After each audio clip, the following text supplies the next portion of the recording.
মিয়া খলিফাকে আপনি খুব ভালো করেই চেনেন, কিন্তু আজ আমরা আপনাকে তার স্বামীর কথা বলবো। এখন উত্তরাখণ্ডে বাড়িতে শন এবং মাজা তৈরি করা হচ্ছে।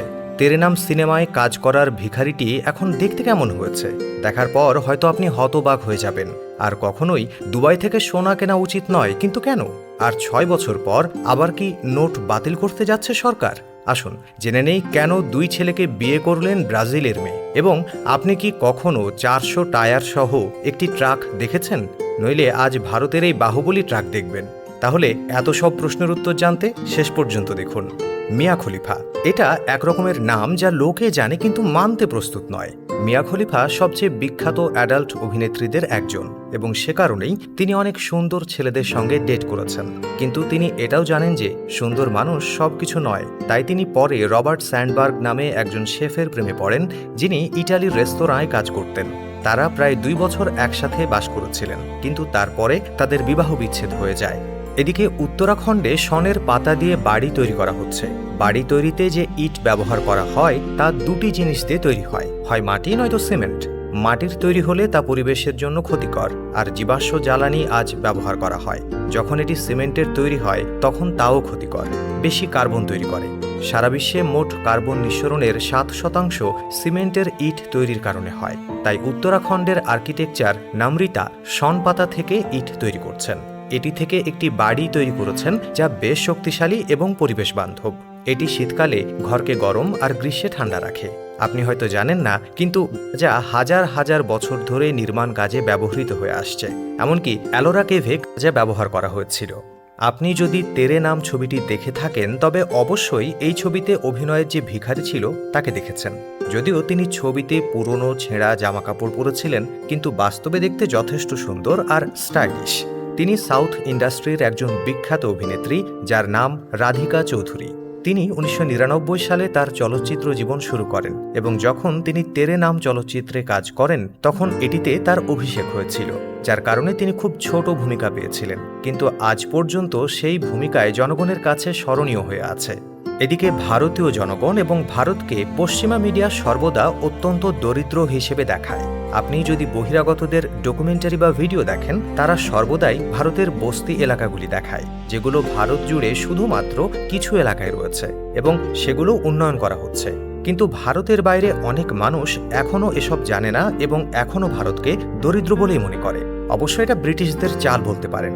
তাছাড়া আপনি আজ পর্যন্ত কত টায়ারের ট্রাক দেখেছেন? হয়তো আপনাদের মধ্যে কেউ কেউ 12 বা 16 টায়ার সহ একটি ট্রাক দেখে থাকতে পারেন, কিন্তু আমরা এখন আপনাকে যা দেখাতে যাচ্ছি তার তুলনায় সেটা কিছুই নয়। এটি 400টিরও বেশি টায়ার সহ একটি ট্রাক। ঠিকই শুনেছেন। এর উপরে একটি রিফাইলার বয়লার বসানো আছে এবং এটি গুজরাট হয়ে রাজস্থানে যাচ্ছে। এটি গত 11 মাস ধরে চলছে এবং এখনও তার গন্তব্যে পৌঁছায়নি। এটি অনেক বড়, যার কারণে কোথাও যেন যানজট না হয় সে বিষয়গুলি মাথায় রেখে থেমে থেমে চালানো হয়। তবুও এটি দিনে সর্বোচ্চ 10 কিলোমিটার কাভার করে। এবার আসি পরের খবরে। ব্রাজিলের 2 সেরা বন্ধু এবং দুজনেই একই মেয়ের প্রেমে পড়েছিল।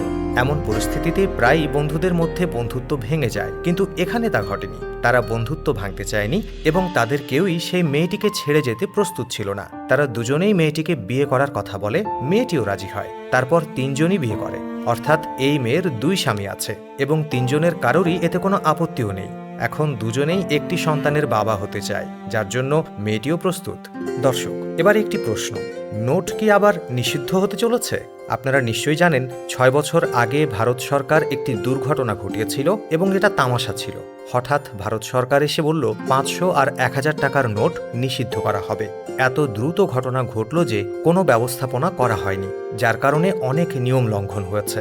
তারপর ভারত সরকারের কাছে উত্তর চাওয়া হয়েছে কোন কোন নিয়ম লঙ্ঘন করা হয়েছে। এখন এই সমস্ত বিষয়ে সিদ্ধান্ত আসছে এবং এটি কোন দিকে মোড় নেবে তা কিছুই বলা যাচ্ছে না। এদিকে ইন্টারন্যাশনাল স্পেস স্টেশনে স্থাপিত ক্যামেরাগুলো এতটাই শক্তিশালী যে মহাকাশে থাকাকালীনও তার ক্যামেরা দিয়ে জুম করে আপনার জুতার রং বলে দেওয়া সম্ভব। থিয়েটারে প্রদর্শিত ছবির জন্য এখনও ডিজিটাল প্রিন্টার ব্যবহার করা হয়, কিন্তু আগে প্রিন্টার বা ক্যাসেট এই পদ্ধতিতে ব্যবহার করা হতো। আপনি হয়তো জানেন না, কিন্তু দেখুন এখানে 7টি রোল রয়েছে এবং এক্ষেত্রে 7টি রোলের সমন্বয়ে একটি ছবি তৈরি করা হয়েছে। এর আগে প্রেক্ষাগৃহে মুক্তি পাওয়া সব সিনেমাই ছিল এই পদ্ধতিতে তৈরি। যদি সেগুলোতে সামান্য স্ক্র্যাচ বা মুছে ফেলা হয় তবে থিয়েটারের পর্দায় একই উপস্থিতি দেখা যেত। এবার যদি আপনাকে জিজ্ঞেস করি ভারতের জাতির পিতার সম্পর্কে, তাহলে হয়তো গান্ধীজির নাম বলবেন। কিন্তু আপনি কি জানেন, গান্ধীজি আসলে ভারতের জাতির পিতা নন। আমরা সব সময় গান্ধীজিকে ভারতের জাতির পিতা বলি, কিন্তু এটি একটি 10 বছরের মেয়ের মনেও আসে। এমন কেন? যখন তিনি RTIতে অভিযোগ দায়ের করেন, তখন তিনি উত্তর পান যে ভারতের সংবিধান অনুসারে একজন সামরিক ব্যক্তি ছাড়া কাউকে উপাধি দেয়া যায় না। তাই গান্ধীজিকেও জাতির পিতার মতো কোনো সরকারি উপাধি দেয়া হয়নি। একজন ব্যর্থ ছাত্র 12 বছর আগে তার মেস থেকে তার শিক্ষককে একটি চিঠি লেখেন।